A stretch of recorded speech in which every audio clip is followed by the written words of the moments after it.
Our State Capitol Bureau Chief Vanessa Kelson gives us the highlights from their sole debate this election. The hour-long debate covered a range of topics from foreign policy to the economy. Well, not bad enough to keep everybody off the Hill right now. There's about 75 people. They keep coming and going. His legacy goes beyond Badger basketball and hockey. Tonight, I was able to speak with some of his colleagues about his sense of humor, him being a person that puts others first, and his humbleness.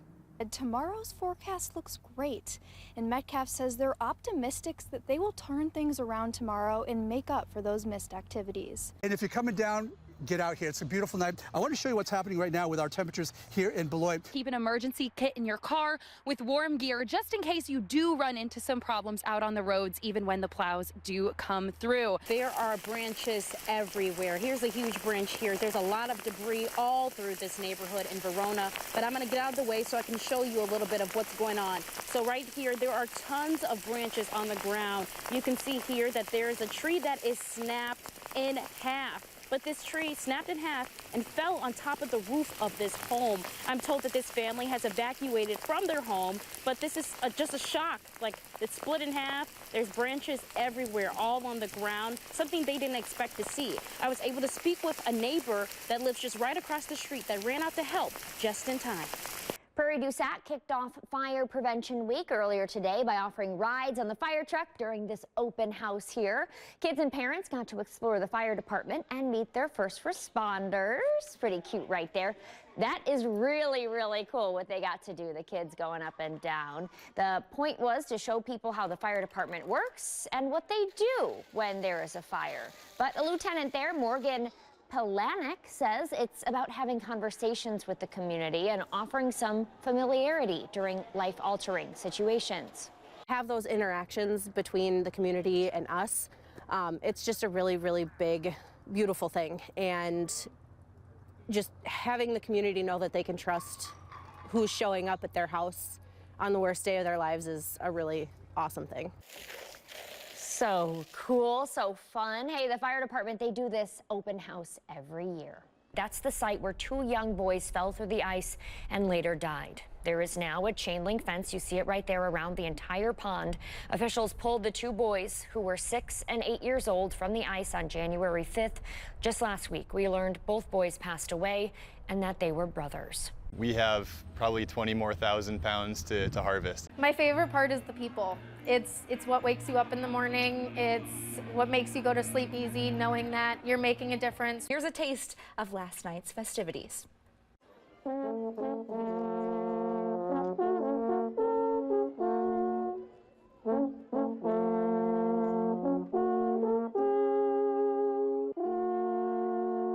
I'm an old retired firefighter, and so it brings me kind of back to the old job, and so we came up with this idea, and this is kind of where I specialize.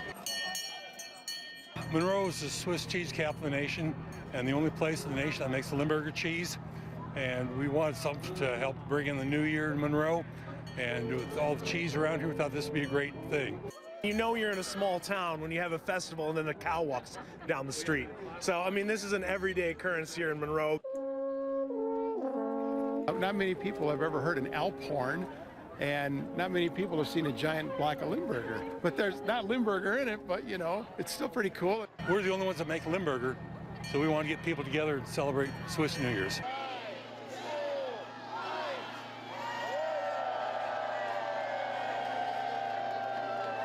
It was more than I ever expected. They were really enthusiastic, and a lot of cheering going on. Seeing everybody out here having a good time. It's a lot of work, but it's worth it. Well, it wasn't exactly a day of sunshine here in Green Bay. I'm not only talking about the way the Packers played, but it pretty much rained the whole day at Lambeau Field. And when you need a splash of sunshine and a smile, of course you call in the University of Wisconsin Marching Band. Dr. Corey Pompey and our friends from Badger Bash making their annual pilgrimage up to Lambeau Field, and although the weather wasn't great for them either, they certainly wowed the crowd with their pregame show and their halftime show as well. And for even the band that has performed in front of 80,000 fans every home game at the camp in Madison, it's quite an honor to come to Green Bay and perform on the hallowed grounds of Lambeau Field in front of Packer fans on this particular Sunday in November, despite the weather and the outcome. Just think about what the Green Bay Packers mean to Wisconsin and what they mean in terms of the NFL. Such a storied franchise. And to come here and play on this legendary field is just amazing. First you have to go down the tunnel where all the Packer players go through, and you feel like you're one of them almost. Just like, there's so much adrenaline going through. It's such a surreal experience. It's hard to describe, but it's so cool just being able to go out in the field and put your all into it. Did you have a chance to look out a little bit and see that it's Lambeau Field and be like, wow, this is awesome? You're standing there and I'm like, wow, 300 bandmates, and it's a really cool moment and something that you can only soak in as much as you can. The crowd, roar of the crowd is really exciting, but simply something I tried to encourage myself to do just now is just take a minute, pause, soak it in, because it's once in a lifetime for sure. And although they were soaking wet, I'm sure a good time was had by all for the University of Wisconsin marching band. Next up for them, November 16th against Oregon. All right, more coming up later in sports about the Packers and the Lions. For now at Lambeau Field, I'm Mike Jocks, WMTV 15 Sports.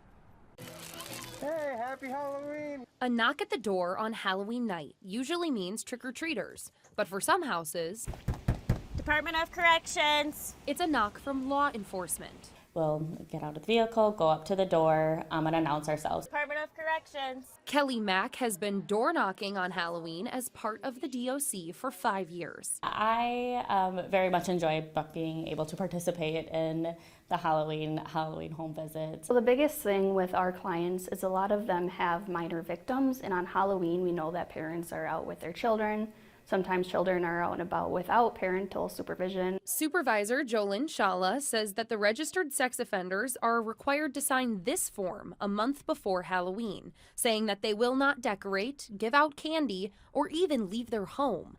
But on Halloween night, the DOC pays them a visit to make sure that the rules are being followed. They let us into their home, chit-chat with them for a little bit, making sure that we're not seeing any areas of concern. Once we check it out, everything's good, then we leave and tell them have a good night and then go on our way to our next stop. Mac did not have to respond to any violations while we were with her on Madison's west side this year, but agents are prepared to take action. If it's a decoration that's out and they know they're not supposed to have it, we'll make them remove it. Sometimes, if it's a more significant violation, we'll have them taken into custody right there. Mac and Shala both agree that by holding offenders accountable each year, the benefit actually goes both ways. The clients like to know that we know that they're doing what they're supposed to be doing. Like, gets us out in the community, and it also lets the community know that, hey, the Department of Corrections is out there. Like, we are actual people as well, and we are making sure that you're safe in the community. As I was standing there, I think a student was coming. Peripherally, I see a white dashing shirt coming up the stairs. That parent walking up the stairs is Baraboo's Matthew Eddy. At first, Dr. Briggs says he thought the man was a photographer taking pictures of a graduate. His confusion, though, quickly turned to panic. But then he said, "You're not going to touch my effing daughter." And at that moment, I'm like, oh, crap. In an interview moments later, Eddy tells officers he pushed Dr. Briggs to stop him from shaking his daughter's hand at her graduation. He says it's because he doesn't like him, and he's mad about how Dr. Briggs handled a disciplinary issue. It just comes down to my daughter. And I'm not cool with him. I'm not cool with him shaking my daughter's hand after treating her the way he did. I've seen the audio and video of his interview and investigation with the police. It still doesn't make sense to me. In that moment, I had no idea who he was. I can tell you I've never had a conversation with Mr. Eddy. There was an encounter 2 years ago that didn't result in any type of back and forth dialogue or anything like that with Matthew Eddy relating to his daughter. Instead of associating Eddy with a particular graduate, Dr. Briggs said all he could think about was his safety and the safety of others. Does he have a weapon? Does he have a knife, a gun, or some other object that could cause me harm in this moment? So there was that fear of, like, what's about to happen. Since graduation night, there have been local and national outcries that Eddie pushed Dr. Briggs because he's black. Dr. Briggs says that's still a question that needs to be answered. Matthew Eady is the only person that could really tell us all. Was this really racially motivated? Was this anger motivated? But ultimately, he's the only person that can tell us. Do you have any questions for him? Why in that moment? Why, disrupt, this graduation of 250 kids at the pinnacle point in their lives? What would you do to fix this? How are you going to restore this particular moment, not only for me, not only for those students, your daughter? I mean, you think about those 3,000 people that was in the arena that night, and the issues and hurt that it's also cost the community. I've reached out to Matthew Eady for comment twice now. It's been a week and I haven't yet heard back. He now faces a misdemeanor charge of disorderly conduct. Dr. Briggs has also filed a restraining order against him.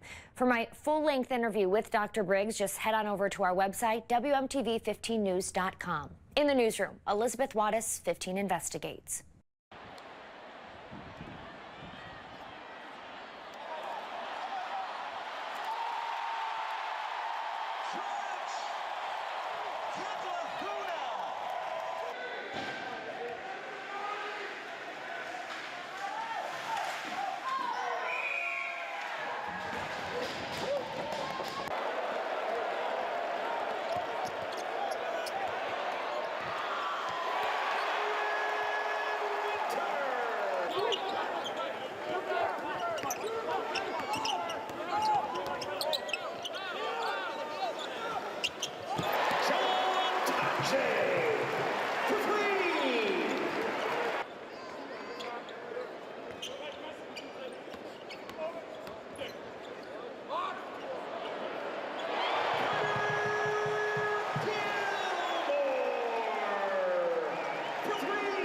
New drone video shows the progress of the Amazon distribution facility in Cottage Grove. The 3 million square foot facility will be located at the highways N and TT. It is expected to generate more than $5 million in property taxes each year and will provide between 1,000 and 1,500 jobs. The completion deadline is between 2026 and 2028.